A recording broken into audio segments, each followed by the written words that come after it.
overcome along the way, especially kanang mga peak days, especially weekend. So na ay mga problems na may arise along the way at during the day, like lunch, like mga ilang tao.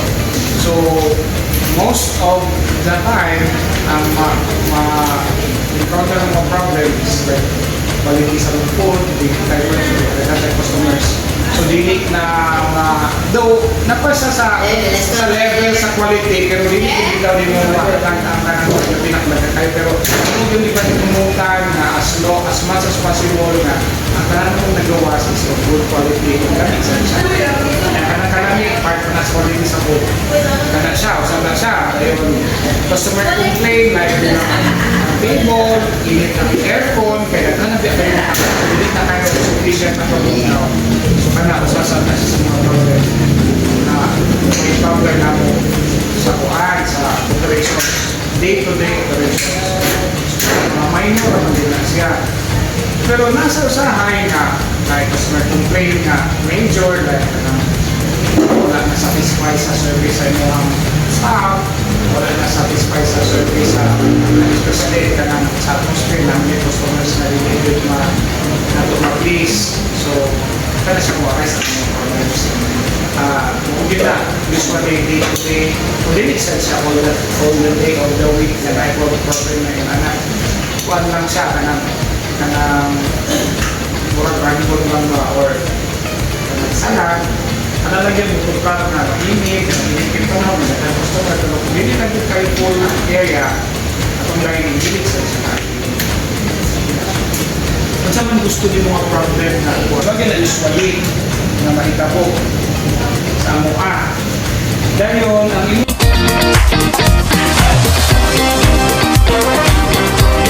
ang quality sa mga services, quality sa service, o quality sa food, nagigmian na yung mga kanang standards na i-set.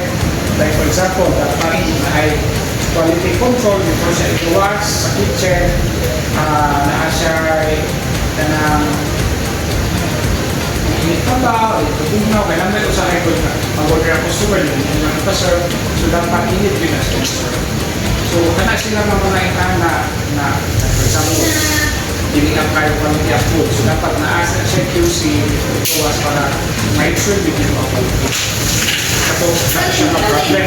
Hindi pa sa economic mo problem, di man imo makuha mo, bilhin mo matagkan na yan, mura ko niya ang capacity sa mga air condition sa kanang sa lugar. So, kung daghan tayo tao, otherwise, nasa may mga taas-taas or kanang long-term na plan na additional electricity system para at least na ng taon makakuha mo sa mga sufficient na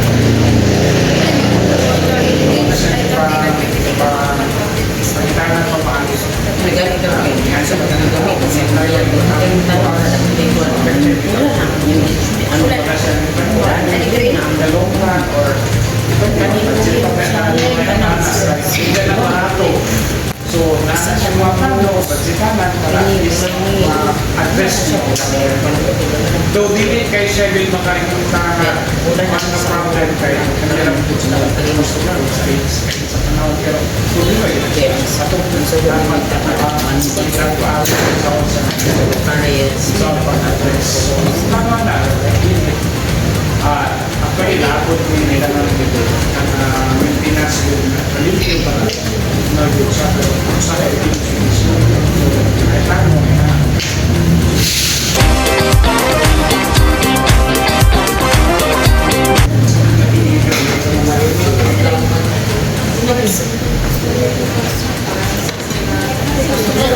Actually, ako mga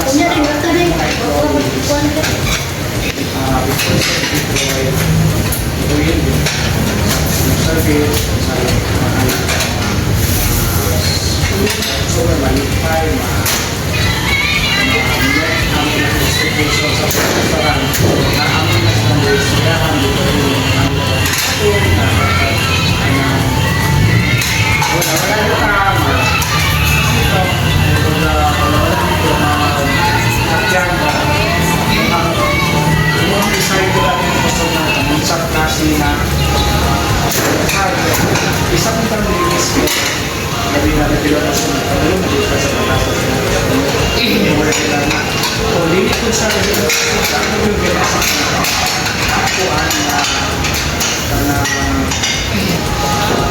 value sir, respect of you. Like, kung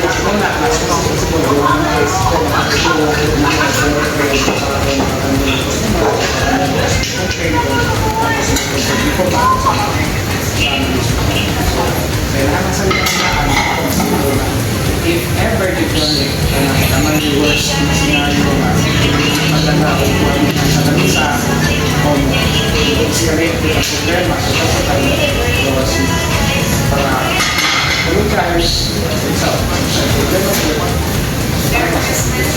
para sa customer hindi mo oo gawas sa customer wala na siya wala na nakawit o mo na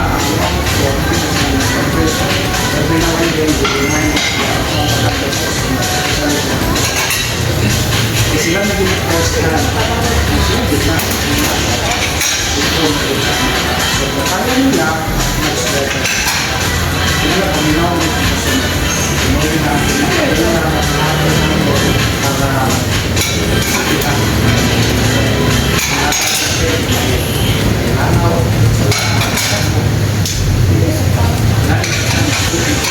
tubig na ilang ako na sabon na sila na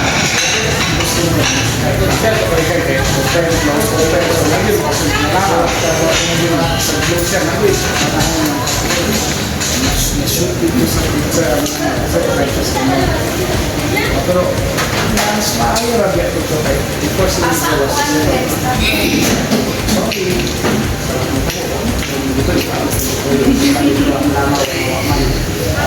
diba?